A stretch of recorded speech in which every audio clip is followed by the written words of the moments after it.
Olá pessoas, esse é outro vídeo meu aqui na internet. Bom, no vídeo de hoje então eu vou falar sobre o Bestiário, do Júlio Cortázar.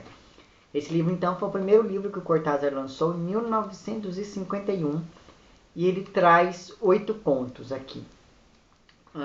E dentre esses 8 contos está talvez o conto mais famoso do Cortázar, pelo menos na minha opinião, que é o Casa Tomada. Pelo menos as pessoas podem, apesar de não terem lido o conto, geralmente as pessoas conhecem o enredo.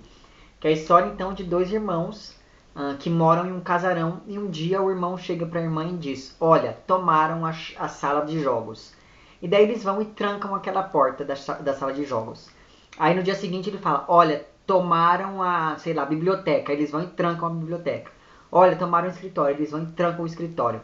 E cada vez mais, então, eles se veem confinados a um canto da casa apenas, assim, de chegar no momento em que são só os dois ali em um único cômodo e o resto da casa toda trancada. E daí o conto vai se desenvolvendo a partir dessa premissa. E assim,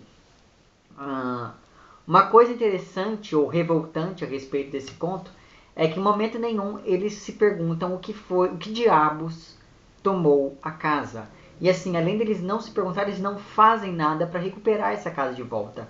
Então assim, logo no começo a gente fica sabendo que essa é uma casa que foi dos avós deles, então tem todo um valor sentimental, um valor de família ali para esses dois irmãos. E eles simplesmente deixam assim tomarem a casa sem fazer nada. Vale também você se atentar, quando você for ler esse conto, para o relacionamento entre esses dois irmãos ali, porque é um relacionamento meio esquisito. Enfim, um conto excelente para você aí que só quer ler alguma coisa do Cortázar sem ler um texto, um livro inteiro. Eu acho que se você ler esse conto dele, você vai...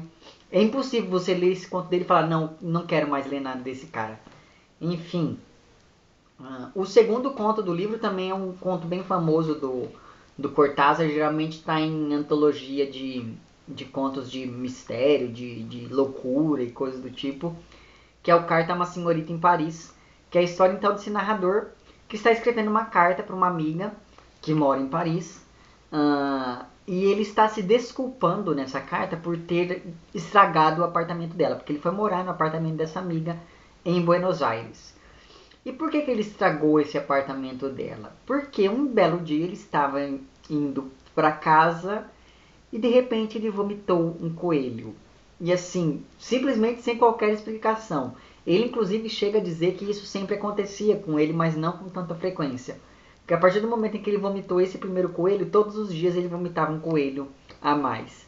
Então assim, enquanto os coelhos estavam pequenos, ele ainda colocava os coelhos dentro de um armário e tal.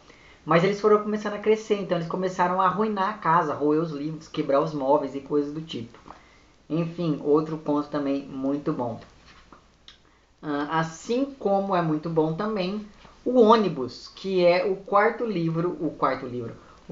conto aqui do livro, que é a história então de uma moça. Imagine você aí que toma ônibus, que você um dia entre e daí todas as pessoas de dentro do ônibus começam a te encarar. Todo mundo. Assim, ela entra no ônibus e a primeira coisa que ela percebe é que todo mundo está com um ramalhete de flores, ou cravos, ou rosas, enfim. E daí essas pessoas estão com um ramalhete de flores e a primeira coisa que ela nota é isso. Quando ela senta no banco, ela começa a se sentir desconfortável e ela começa a perceber que todo mundo do ônibus, e todo mundo inclui o motorista e o cobrador, todos estão olhando para ela naquele momento. E daí ela fica sem saber o que fazer.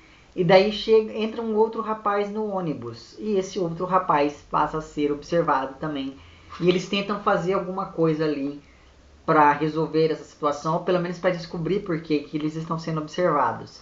E quando você pensa que a coisa vai ficar boa, realmente aí começa a ficar pior ainda do que estava. Enfim, outro conto que também vale muito a pena. Depois eu queria falar para vocês do Circe, que é um conto esquisito. Porque assim, a história de um rapaz que quer namorar e casar com uma moça.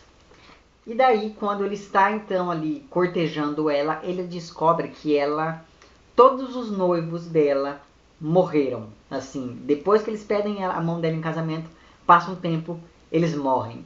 Então, assim, é muito esquisito. E essa moça, ela começa a criar manias ali, e esse personagem vai enlouquecendo de uma tal maneira que você...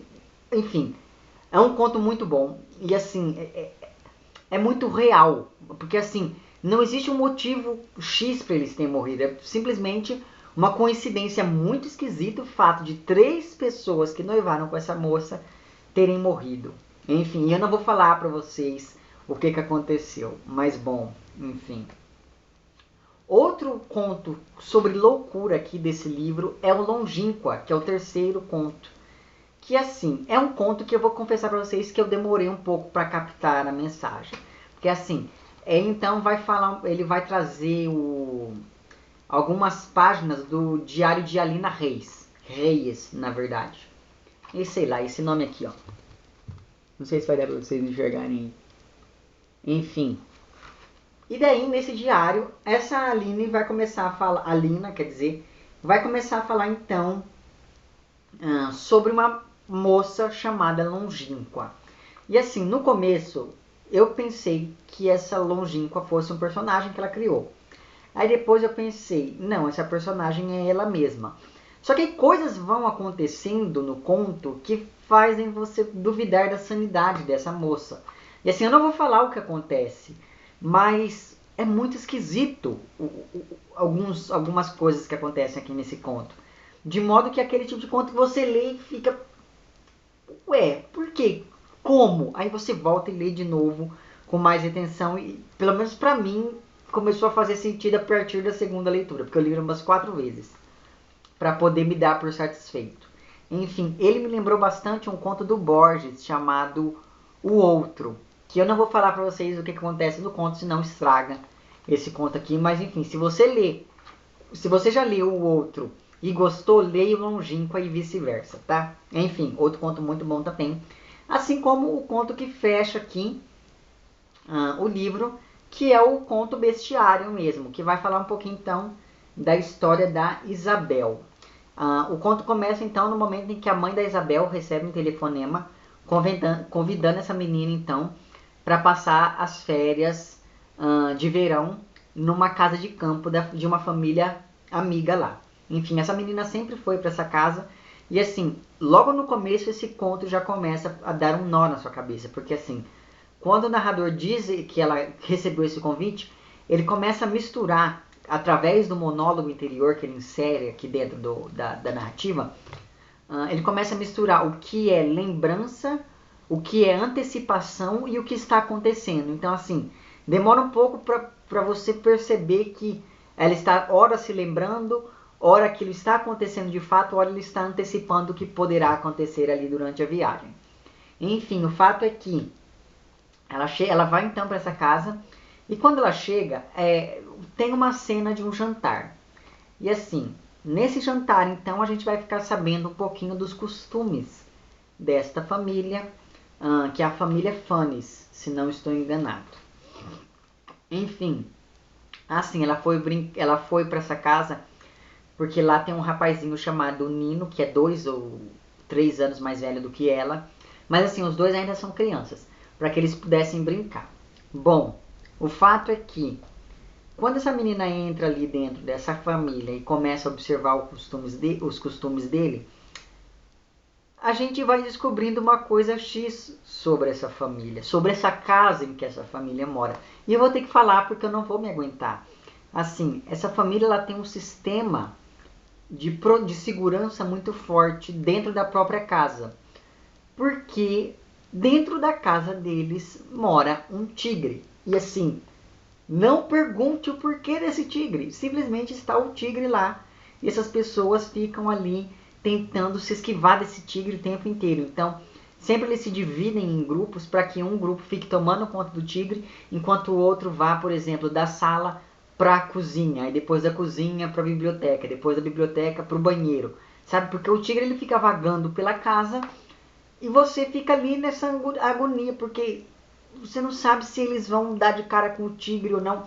Enfim, o fato é que no dia seguinte, então, em que essa menina chega na casa dos Fannis, ou Funes, sei lá, ela passa, então, junto com o Nino, a fazer um formigário, que é aquele negócio de que você já deve ter visto em filme, de colocar areia, terra, enfim, em um aquário e encher de formiga e ficar observando as galerias que elas vão formando e tal. E a partir desse momento, então, essa menina passa a estudar um pouco do comportamento dessas formigas e começa sempre a relacionar essas formigas com membros da família. E chega até a imaginar como seria a reação dessas formigas se lá dentro desses corredores aparecesse um leão ali, se elas iriam tomar as mesmas providências dessas pessoas da família Fannis. Enfim, tudo estava indo muito bem durante a estadia dessa menina lá, até que um dia ela e o Nino acabam aprontando uma coisa X ali. E daí o chefe da casa, que é o Nené, acaba socando o Nino. Ele bate de verdade nesse menino, de modo que essa Isabel ela começa a ficar muito revoltada pela atitude desse adulto que bateu tanto, praticamente espancou um menino só porque ele fez uma coisa assim, sem querer, sabe? E é justamente essa mágoa que a gente vai sentindo, porque isso acontece mais ou menos assim, sei lá, na quarta página do conto, vai. Da quarta página em diante, a gente vai começando a observar uma mágoa crescendo cada vez mais nessa menina, que é uma coisa que até assusta você pensar que uma criança tem esse tipo de sentimento tão forte. Mas enfim, e é justamente essa mágoa que vai ser a cereja do bolo do conto e vai assim dar o tom do fim da história. Porque assim, e eu acho que esse foi um dos finais que mais me surpreendeu até hoje na vida. Porque é aquela coisa que você não espera de verdade. Você não imagina que vai acontecer essa coisa X e essa coisa X acontece. Enfim, se você aí, sabe assim, leia esse conto. Sério mesmo, assim. Todos os contos que eu falei até agora são muito bons, mas esse conto, o final dele é uma coisa assim, terrível. Sério mesmo, assim, vale muito a pena você ler o livro todo, mas assim, esse conto é fenomenal. Assim como os outros, claro. Enfim, uma coisa que se percebe em todos os contos, claro que eu não comentei todos, mas uma coisa que se percebe em todos os contos é que, se por um lado, por exemplo, no Pássaros na Boca, da Samantha Schweblin, ela vai mostrar ali naqueles contos a fragilidade das relações humanas, no Bestiário aqui, o Cortázar ele vai mostrar pra gente a fragilidade daquilo que a gente acredita ser a realidade. Ele mostra pra gente o que é a realidade e mostra. Agora observe como ela pode ser esboroada. E ele vai lá e ele fragmenta essa realidade, ele coloca esse elemento fantástico, mas nem tanto, porque se você for ver, não tem nada de fantástico nesses contos assim. Porque veja, no Casa Tomada, talvez seja o mais fantástico desses contos. Mas os outros, por exemplo... Ah, não, e o Carta é uma senhorita de Paris também, porque as pessoas não vomitam coelhos. Mas, enfim. Agora, o Longínqua, o Ônibus e o Circe também, e o Bestiário, não tem nada de muito inimaginável. Sabe assim, ele não insere um elemento extremamente estranho à nossa realidade. Ele coloca um elemento tão real ali dentro daquela realidade tão palpável que ele cria, que o encontro dessas duas realidades totalmente distintas acabam provocando um choque que quebra esse viés de uma verdade eterna que a gente dá para o mundo real, digamos assim. Enfim, são contos totalmente cotidianos, como dá para perceber pelo que eu falei de alguns. Mas assim, sempre você tem que ter em mente aquilo. É um cotidiano que mais tempo, menos tempo vai ser esfacelado diante do fantástico. Mesmo que esse fantástico também seja um outro elemento real. Enfim, vale muito a pena você ler esse livro do Cortázar. Tudo do Cortázar vale a pena você ler. Mas enfim, se você aí está começando também, depois que você leu História de Cronópolis de Famas, eu acho que seria interessante você ler esse daqui. Ou mesmo ler os dois ao mesmo tempo, não sei, enfim.